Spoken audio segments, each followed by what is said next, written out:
Génesis 37. Habitó Jacob en la tierra de las peregrinaciones de su padre, en la tierra de Canaán.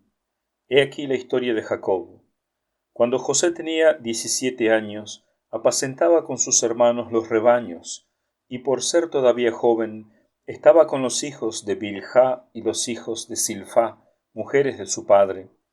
Y dio José noticia de la mala fama que ellos tenían. Israel amaba a José más que a todos sus hermanos, por ser el hijo de su vejez, y le había hecho un traje talar. Viendo pues sus hermanos que su padre le amaba más que a todos sus hermanos, cobraron tal odio contra él, que no podían hablarle en paz. Tuvo José un sueño que contó a sus hermanos, por lo cual le odiaron más todavía. Les dijo: Escuchad este sueño que he soñado. Estábamos atando gavillas en el campo, y vi cómo se levantaba mi gavilla y se mantenía derecha, mientras que vuestras gavillas la rodeaban y se postraban ante mi gavilla. Le dijeron sus hermanos: ¿Quieres acaso reinar sobre nosotros o dominarnos por completo? De modo que le odiaron aún más a causa de sus sueños y sus palabras. Tuvo además otro sueño, y contólo a sus hermanos, diciendo: Mirad, he tenido otro sueño más. El sol y la luna y 11 estrellas se postraban delante de mí. Contólo a su padre y a sus hermanos, por lo cual su padre le reprendió, diciendo: ¿Qué sueño es este que has soñado? ¿Debemos acaso venir yo y tu madre y tus hermanos y postrarnos en tierra delante de ti? Y sus hermanos le tenían envidia, mas su padre reflexionaba sobre lo sucedido. Los hermanos de José fueron a apacentar los rebaños de su padre en Siquem. Y dijo Israel a José: ¿No están tus hermanos pastoreando en Siquem? Ven, que te enviaré a donde ellos están. Le respondió: Heme aquí. Y dijo: Anda y ve cómo están tus hermanos, y cómo se halla el ganado, y tráeme noticias. Así le envió desde el valle de Hebrón, y José se fue a Siquem. Y cuando andaba errante por el campo, le encontró un hombre, el cual le preguntó: ¿Qué estás buscando? Contestó: Busco a mis hermanos. Dime por favor dónde están pastoreando. Dijo el hombre: Se han ido de aquí, pues les he oído decir: Vamos a Dotaín. Con esto marchóse José en busca de sus hermanos, y los halló en Dotaín. Cuando ellos le vieron desde lejos, ya antes que llegase a ellos, buscaron cómo matarle dolosamente, diciéndose uno a otro: Mirad, ahí viene ese soñador. Vamos a matarle y arrojarle en una de estas cisternas, y diremos que una fiera lo ha devorado. Entonces veremos qué será de sus sueños. Rubén, que oyó esto, trató de librarlo de sus manos, diciendo: No le quitemos la vida. Y exhortólos Rubén: No derraméis sangre, arrojadlo en esta cisterna que está en el desierto, mas no pongáis en él la mano. Esto decía para librarlo de su mano, a fin de devolverlo a su padre. Con todo, cuando José llegó a sus hermanos, le despojaron de su túnica, el traje talar que traía puesto, y tomándolo, lo arrojaron en la cisterna. La cisterna estaba vacía, no había agua en ella. Después se sentaron a comer, y levantando los ojos vieron una caravana de ismaelitas que venía de Galaad, y cuyos camellos llevaban especias y bálsamo y resina para transportarlos a Egipto. Entonces dijo Judá a sus hermanos: ¿Qué ganaremos con matar a nuestro hermano y ocultar su sangre? Vamos, vendámoslo a los ismaelitas, y no pongamos en él nuestra mano, pues es nuestro hermano, carne nuestra. Sus hermanos estaban de acuerdo, y cuando pasaron los mercaderes madianitas, sacaron a José, alzándole de la cisterna, y vendieron a José por 20 piezas de plata a los ismaelitas, que les llevaron a Egipto. Cuando Rubén volvió a la cisterna y vio que José no estaba en la cisterna, rasgó sus vestidos, y volviéndose a sus hermanos les dijo: El niño no aparece.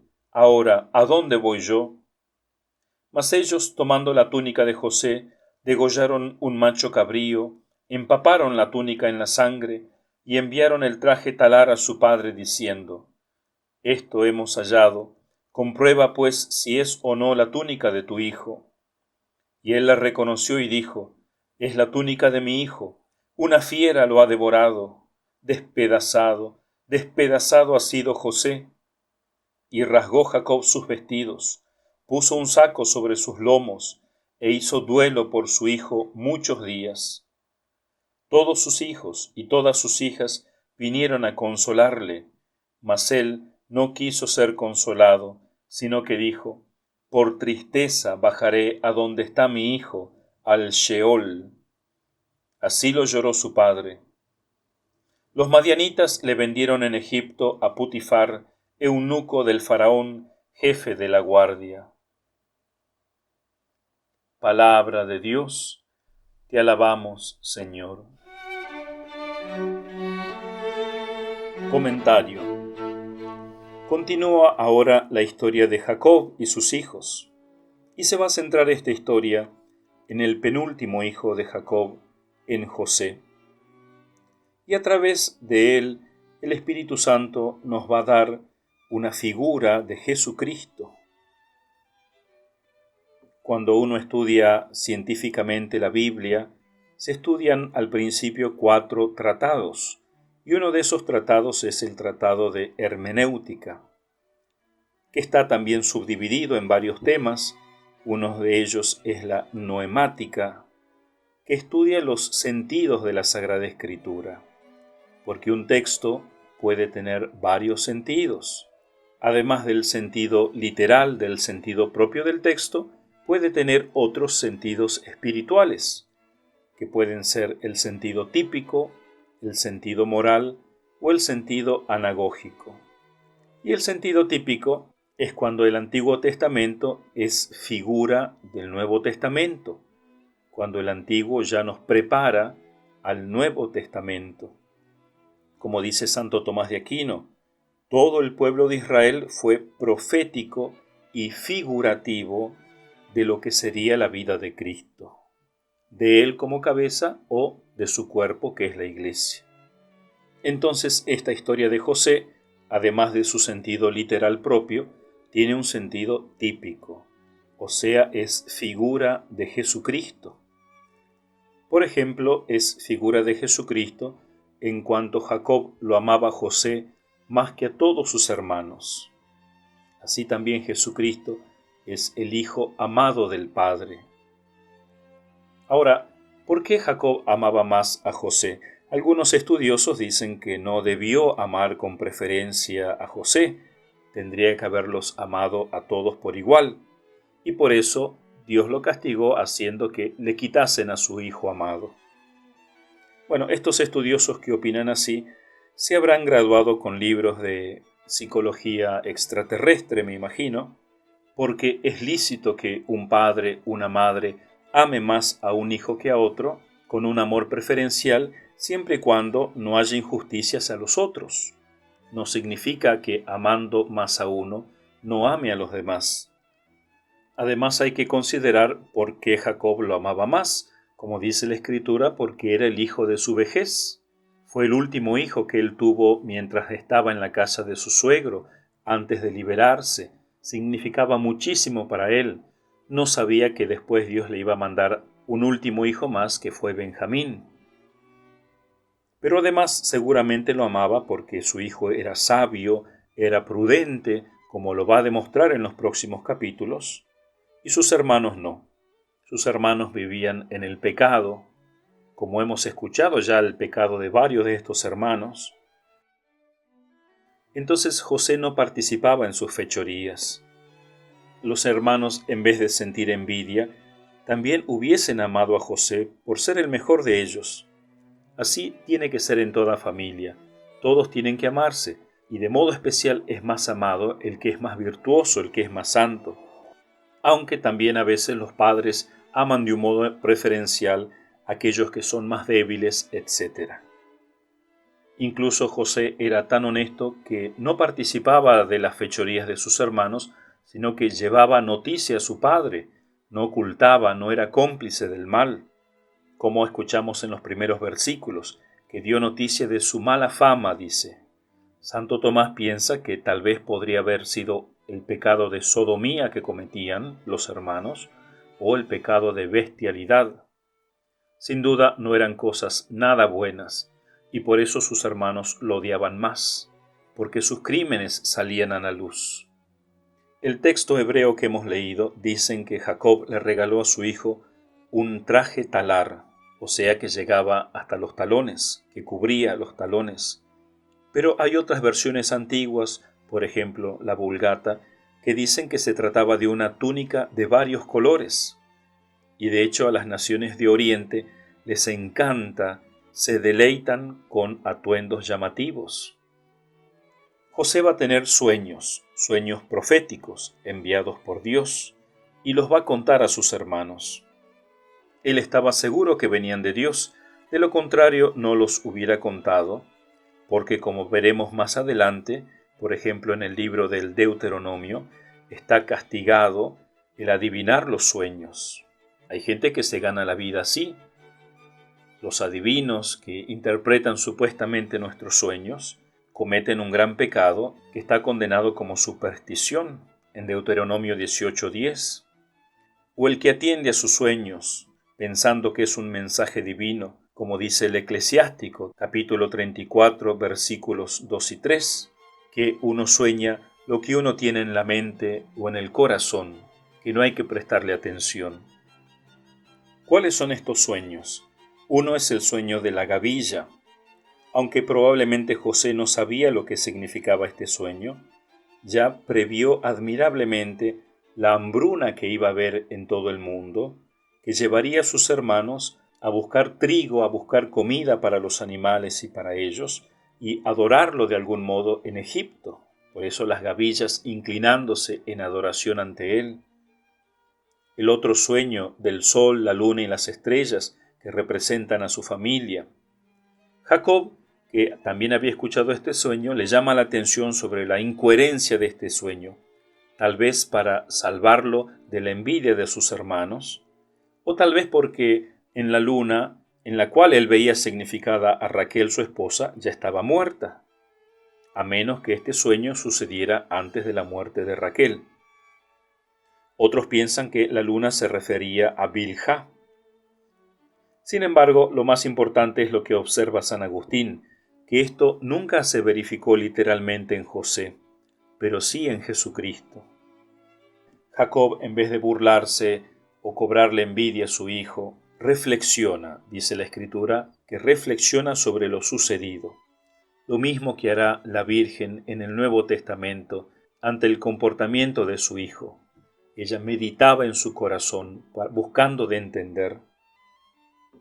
Los hermanos llevan a las ovejas, al ganado a pastar a Dotaín, a unos 100 kilómetros al norte de Hebrón, donde vivía Jacob. ¿Por qué tan lejos? Era costumbre llevar los animales a pacer a distancia en esa época. Entonces Jacob manda a su hijo, y cuando los hermanos lo ven a la distancia, dicen, ahí viene el soñador. En hebreo se dice Bajal Ashalamoth, o sea, el señor de los sueños, o el que finge los sueños. Lo mismo dijeron los judíos de nuestro Señor. Ahí está ese seductor, ese engañador. Por eso José es figura de Jesucristo, no solo en ser amado por el Padre, sino en ser odiado por los hombres, ser rechazado por ellos y ser vendido por monedas de plata. Y sin embargo, también esta humillación de José significa o es el comienzo de su glorificación. Lo mismo con Jesucristo. Al ser crucificado en la cruz, al humillarse más que nadie en este mundo, ganó la gloria más grande para él y para nosotros. Rubén, cuando se entera que su hermano menor ha sido vendido, se rasga los vestidos en señal de dolor. Sin duda Rubén quería llevar a su hermano, devolverlo a su padre, para volver a ganarse la confianza, ya que Rubén se había acostado con una de las esposas de Jacob. También Jacob, cuando se entera, se rasga los vestidos. Eso eran señales de dolor y luto en los pueblos de Oriente, rasgarse los vestidos. Jacob también se va a vestir de cilicio, o sea, un saco hecho de pelos de cabra de Cilicia, de ahí su nombre de cilicio, un pelo que crecía largo y áspero. Las personas más pobres, de hecho, usaban estos vestidos de cilicio, este saco. Más adelante, los ascetas o monjes cristianos lo eligieron para mortificarse y para humillarse también. Jacob es el primero en la Sagrada Escritura que leemos que se puso un cilicio, y a partir de allí los israelitas también lo imitaron cuando hacían duelo. Jacob hará duelo por 23 años, hasta que se entere que su hijo vive. Es increíble cómo no quiere el consuelo de nadie, de ninguno de sus otros hijos, de sus esposas. Quiere morir de tristeza. Tanto era el amor a José. Y Jacob dice que va a descender al Sheol, llorando de tristeza. Los protestantes en sus Biblias traducen tumba, porque no creen que haya un lugar intermedio, solamente el cielo y el infierno después de esta vida. Pero Jacob no está hablando de la tumba, porque de hecho él sabe que su hijo fue devorado por una fiera, eso es lo que él cree. Entonces, cuando Jacob habla del Sheol, se refiere a un lugar que no es ni el cielo ni el infierno, es el limbo, que es el lugar donde moraban las almas de los difuntos. Se llama el limbo de los padres o también el seno de Abraham. En fin, volvamos a la idea inicial, que tenemos que ver en José la imagen de Jesucristo. Hoy, que estoy grabando este audio, es la fiesta de San Camilo de Lelis. San Camilo de Lelis veía también a Jesucristo, pero en los enfermos de modo especial. Fue un sacerdote italiano de la Edad Media, y cuenta un compañero de él, un colega suyo, que brillaba en este santo la virtud de la caridad.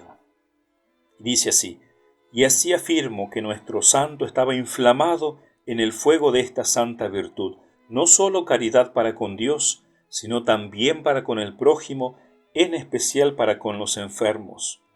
Y esto en tal grado que la sola vista de los enfermos bastaba para enternecer y derretir su corazón, y para hacerle olvidar completamente todas las delicias, deleites y afectos mundanos. Cuando servía a algún enfermo, lo hacía con un amor y compasión tan grandes, que parecía como si en ello tuviera que agotar y consumir todas sus fuerzas. De buena gana hubiera tomado sobre sí todos los males y dolencias de los enfermos, con tal de aliviar sus sufrimientos o curar sus enfermedades. Descubría en ellos la persona de Cristo, con una viveza tal que muchas veces, mientras les daba de comer, se imaginaba que eran el mismo Cristo en persona, y les pedía su gracia y el perdón de los pecados. Estaba ante ellos con un respeto tan grande como si real y verdaderamente estuviera en presencia del Señor. De nada hablaba con tanta frecuencia y con tanto fervor, y hubiera querido poderla infundir en el corazón de todos los mortales. Deseoso de inflamar a sus hermanos de religión en esta virtud, porque San Camilo de Lelis va a fundar una congregación encargada de cuidar los enfermos, los padres camilianos. Deseoso de inflamar a sus hermanos de religión en esta virtud, acostumbraba a inculcarles aquellas dulcísimas palabras de Jesucristo: estuve enfermo y me visitasteis.